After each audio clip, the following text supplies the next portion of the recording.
The year is 1782. The Continental Army has, for all intents and purposes, won the war against Great Britain.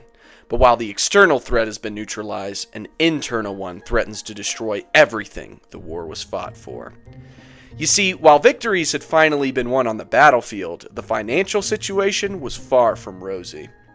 Without the power to tax under the Articles of Confederation, Congress notoriously struggled to meet its financial obligations, and officers and soldiers alike were not being paid regularly. The Army was forced to requisition supplies from civilians, and the officers in the Army were getting restless. By late 1782, widespread unrest had created an atmosphere ripe for mutiny. The officers in the Army knew that the chances were remote of receiving their back pay at this point in the war, and they sent a petition to Congress in Philadelphia. When their delegation arrived, the officers joined hands with civilian plotters who wanted to embolden the power of the federal government, including Robert Morris and Alexander Hamilton. Some of these members of Congress encouraged the Army to threaten mutiny in order to give Congress more power. Even with the petition and scheming, though, many in the Army encamped at Newburgh, New York, feared Congress would never meet its obligations. On March 10, 1783, a meeting of officers was anonymously called in the camp at Newburgh. An inflammatory address written by Major John Armstrong, aide-de-camp to General Horatio Gates, victor of Saratoga, also circulated. The address implored the men to abandon the moderate tone of George Washington's entreaties to Congress in favor of a more forceful ultimatum. Ominously alluding to Washington, it warned officers to suspect the man who would advise moderation. Even during the darkest days of the Revolution, Washington had deferred to Congress, never wavering on the principle of civilian authority over the military. If Congress did not comply, the address warned, the Army should threaten to either disband, leaving the country unprotected, or refuse to disband after a peace treaty ending the war was signed. The latter option was a not-so-thinly veiled suggestion of a military coup. On March 11th, Washington heard wind of this plot, and he sent his general orders which declared the impropriety of such a meeting. Hoping to give the soldiers time to cool their passions, he called for a meeting 4 days later, on March 15th, the Ides of March, to discuss the matters, and implied that he would not be present.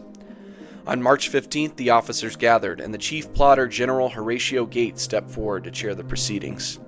But who exactly is this Gates guy? Well, you see, him and George Washington go way back. Back in 1776, when things weren't going so hot for the Continental Army, Gates participated in a smear campaign against Washington to make himself the commander-in-chief. Washington vigorously resisted this attempted coup and eventually consolidated support for his command of the army.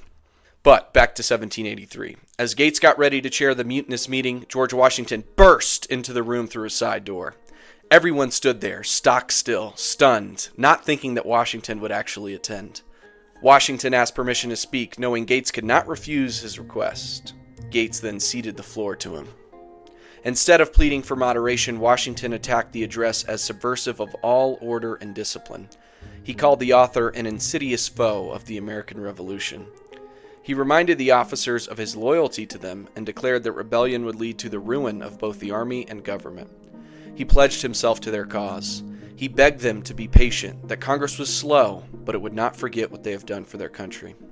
Washington's speech, though, was not what the officers wanted to hear. An awkward and painful silence fell over the room. Washington knew that he had failed to win them over, and that something more dramatic would be required.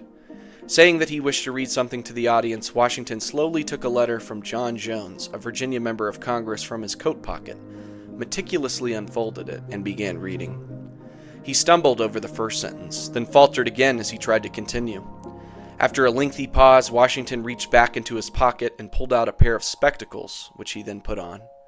At the time, wearing glasses was a sign of weakness and old age, which did not match many of the perceptions the officers had of Washington, a strong and tall figure who commanded respect.